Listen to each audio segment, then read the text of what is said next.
Y'all, if you're anything like me, then you probably love a good planner system. I don't know about you, but I have gone through every single conceivable paper and digital planner there ever is or has been. And also, if you're anything like me, then you have a tendency to pick up a new planner system, think that this is going to be like the savior to all your chaotic problems.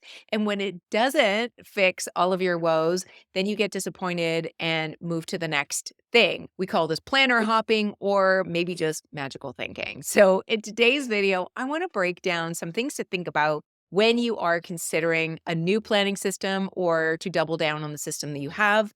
But even more broadly, I want to talk about why it's so important to have a system for planning, especially if you have ADHD. And if you are new here, welcome. My name is Kara McGill. I'm an ADHD coach, and I'm here for the busy, ambitious brains who want to get schnizzle done, but they keep jumping from planner to planner to planner and no longer know where their to-do lists live.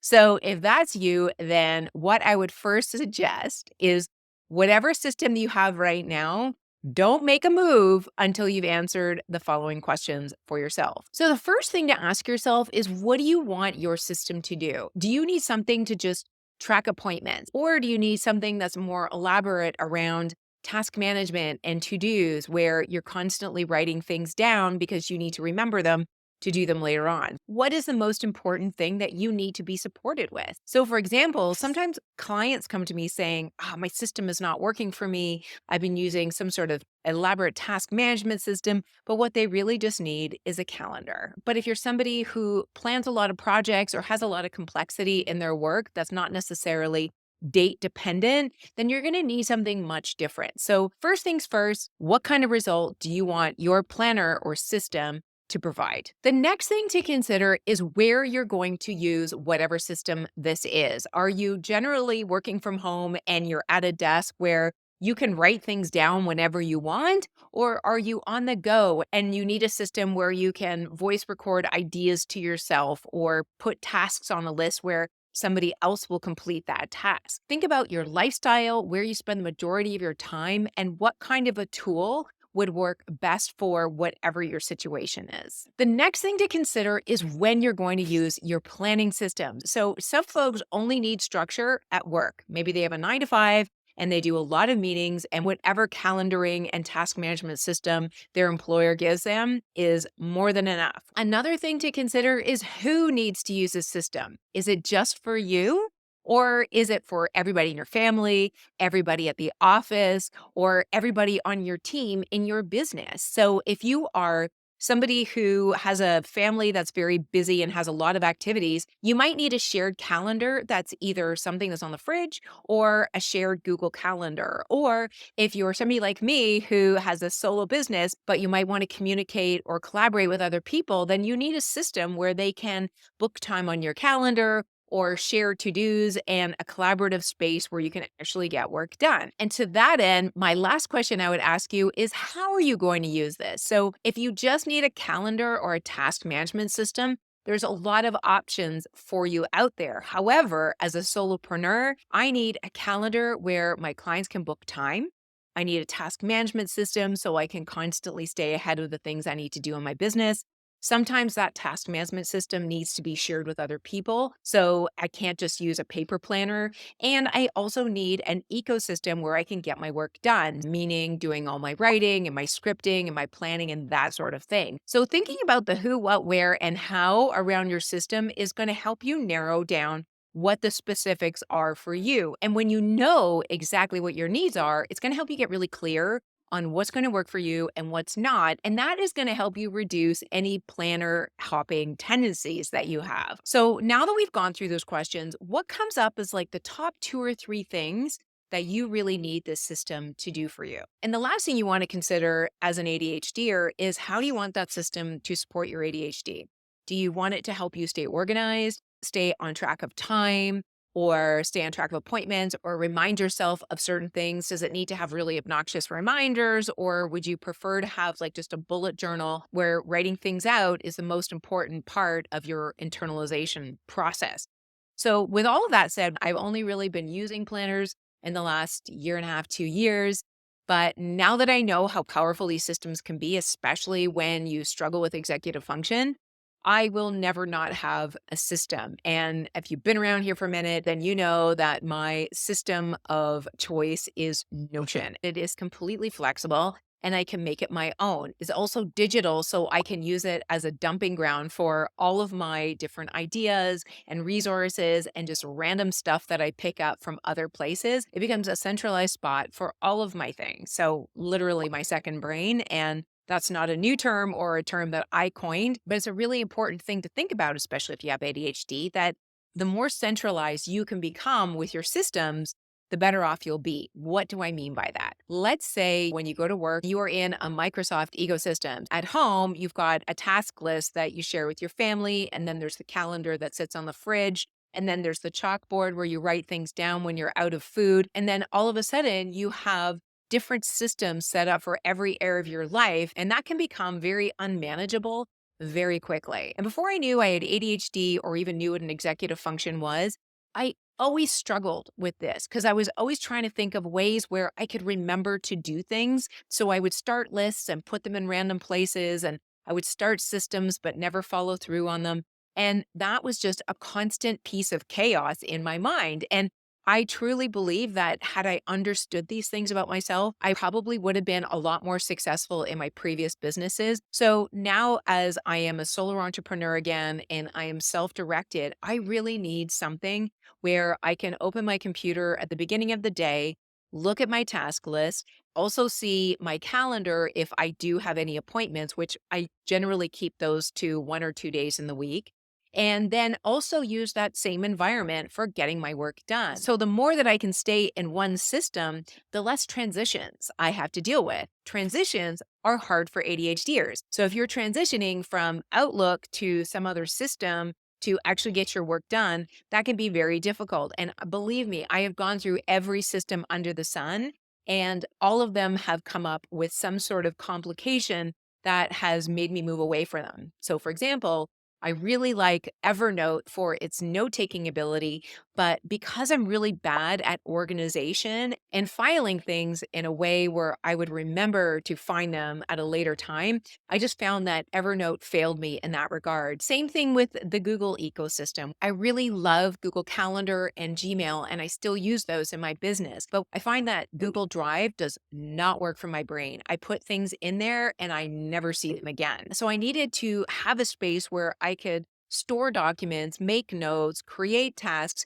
and then relate things to each other. So let me show you why Notion became the best thing for my ADHD brain and why I will never move away from this system unless something more brilliant comes along. And I couldn't imagine it would. And of course, this is not a sales pitch because Notion's not sponsoring this, but it would be awesome if they did. And of course, for some of you, this might be too elaborate, but I bet there's a few of you out there whose brains are just going to light up when you see how I've set this up, because it truly does work as an external executive function. And I don't know how I could live without it. I can create things in templates, which I can use over and over again. That means I don't need to recreate the wheel every time I'm starting to do something from scratch. Then also, I can use templates and structure to guide my thinking process around my business and my life and projects we're going to do around the house. So I'll give you a tour of some of the things that I'm talking about here. This is my business dashboard, and I've showed you this before. I also sell this, so I'll link it below. If you are somebody who's a freelancer or you're in a service based business, you would appreciate this. But basically, I have everything in here from tracking my goals, my mission, vision, values to the projects I'm working on, my tasks. And then I can also track finances and things like that. But I won't show you any of that because mostly personal information. But I did want to show you the content planner. This helps me think through when I'm going to publish things and how I'm thinking about it and what stage it's in. If I have little things that I want to just remember, I collect all of the pain points from people that write into me. I have an ongoing idea list of videos. And then I have my content pillars, like what do I want to talk about and how do I want to express it? And then I also just capture different pieces of B-roll if I think they're going to be helpful. But this also shows me my content that is in progress at any given time. And then that same system is laid out as a calendar view. So at any given moment, I can open any one of these files, which is just all different topics, and I can layer in as much information as I need to so that it's all in one place. But the key thing is that I don't just have the title and the keywords and the description in here. I also have tasks that relate to this particular thing that I need to do. And then I also have my planner to help me templatize the actual content process. And then I've also got my script in here. And here's the beautiful thing that I'm about to show you with Notion. So take a look at this. You see, this is a long script, and it's not necessarily something that I'm going to use verbatim because it's things that I've pulled in from various different articles or things that I've written about before and personal experience. Now, rather than me having to go through all of this and rewrite it into something that's coherent for a blog post, I can just highlight it and click Ask AI and say, improve writing. So it can go through all of this and make sure that there's no errors and organize the ideas in a way that makes a little bit more sense and actually do some proofreading for me and some editing for me. From there, I can ask it to give me some really good headers. Now that it has completely rewritten all of my notes, I can ask it to keep writing. I can insert this below my original notes. I can replace it. I'm just going to discard this for now because I don't need it to do that. But what I'll also ask it to do is write some tweets. I can then ask it to rewrite the entire piece into a blog post and optimize it for certain keywords. And it'll just keep rewriting the same content in different formats, which not only helps me from a workflow standpoint and reduces my need to hire a VA, but it also helps me organize my thoughts. A lot of my ADHD clients say that they want to write more or produce and create things, but they have a hard time organizing their thoughts. You can use this tool to just download all kinds of different thoughts and then ask the AI tool to organize it into something more coherent. And then the beauty of this is that if you have big long chunks of text, you can ask AI to summarize it for you into one paragraph so that you can remind yourself of all of the things that you wrote previously. And to that end, I'm going to share with you one other thing that I just started in Notion that I haven't actually told anybody yet. So don't hold me to this when I share with you what I started last night. This is the memoir that I have been dreaming of writing, but putting off for so long. And the reason I've been putting it off is because writing a book is such a daunting process. But I was able to find a template that broke that process down for me. Now, this is not my original template, but I've taken what somebody else created and used it to work with how I think about writing a book. So each of these different links is going to be a chapter. And because it's going to be a chapter, it's not going to be one long continuous Google document of an entire book. I can come in and out of each chapter as it makes more sense. So the first thing I did was set up the template. That was step one. The second thing I did was outline the book by creating how many chapters I think it's going to have and create working titles to help guide my thought process around each stage of the book. And then from there, each different template will be able to track my word count and what my notes are. It also has a quick links drop down here to a link for ideas and resources, a mood board, and how I can ultimately export the book when it's done. So I wanted to give you that tour just to show you what's possible in terms of taking on projects that feel overwhelming, but they only feel that way because there's a lot of ambiguity and you don't know where to start.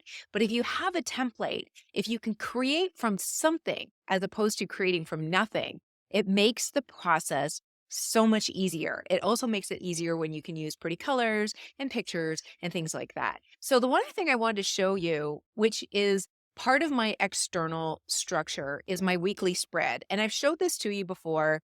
Every week, I start off with a new page with a picture and the date and a few prompts to just get my thoughts rolling about the week ahead.